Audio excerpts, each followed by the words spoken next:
Comment maigrir? Perdre du poids facilement. À part le déficit calorique, parce que ça, c'est trop relou. Maigrir ou mincir? Deux choses bien distinctes, deux choses bien différentes.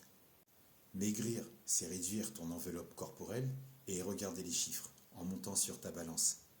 Mais tu perds en eau, tu perds en muscle et peut-être très peu en gras.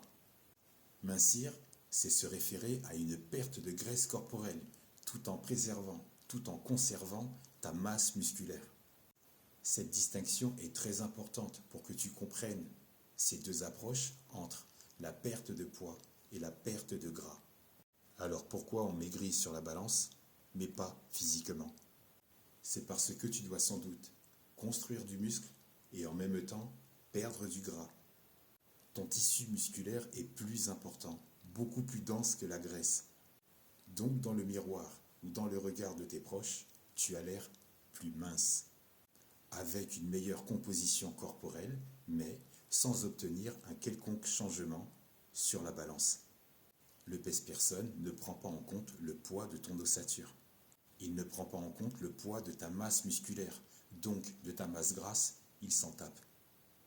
Considère que le poids sur un pèse-personne, c'est un indicateur limité de ta santé et puis surtout de ta forme physique.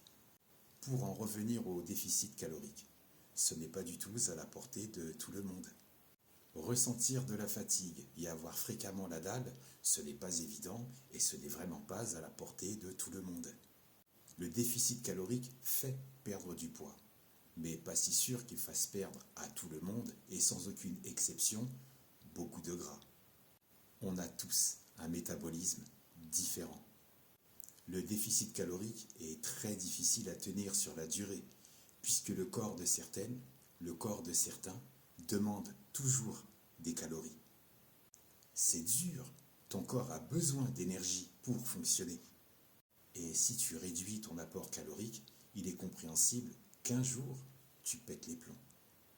Quand la sensation de faim est omniprésente, ça peut très vite devenir désagréable et te rajouter encore plus de contraintes. Et tes journées deviennent très longues. Tous ceux et celles qui ne tiennent pas ont compris par eux-mêmes, par elles-mêmes, que ce n'est pas une solution durable et agréable. Donc ceux qui ne sont pas fans du déficit calorique, quelle option reste-t-il? La marche.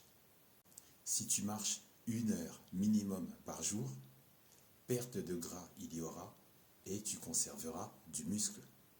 Le plus essentiel pour mincir, et ce, grâce à 1 heure de marche quotidienne, c'est de pratiquer régulièrement. Donc pour reprendre ton terme, une perte de poids efficace, c'est plutôt une perte de la masse graisseuse, et non pas en eau, et non pas en muscle. Sur les réseaux, on dit qu'il faut marcher 1000 pas par jour. D'autres disent que c'est inutile. Au final, on fait quoi? Marcher 7000 pas par jour, c'est raisonnable pour entretenir ta santé. Si tu fais plus, c'est du bonus pour ta forme. Et tu augmentes ta dépense calorique qui favorisera une meilleure perte de gras. Le slogan des 10 000 pas par jour a été inventé par une société japonaise. Et pour stimuler son marketing, elle a dit « Hey, il faut marcher 10 000 pas par jour. » Si tu fais 7000, c'est pas mal. Pour d'autres personnes et selon leur capacité, c'est même très bien. Cette société japonaise, dans les années 1960, a pris le temps de faire une étude. Elle a testé 80 000 personnes qui avaient entre 49 et 70 ans.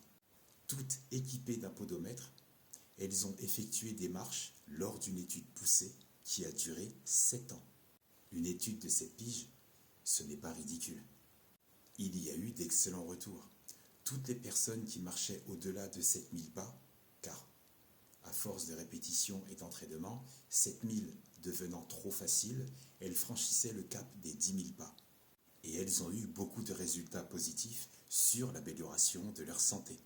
Ça a réduit pour elles les possibilités d'être touchées par des maladies cardiovasculaires, et là ça devient très intéressant. Ça a réduit, voire quasi éliminé pour certaines, pour certains, l'exposition à la démence ou le cancer. La marche peut donc t'aider à augmenter ta dépense calorique journalière.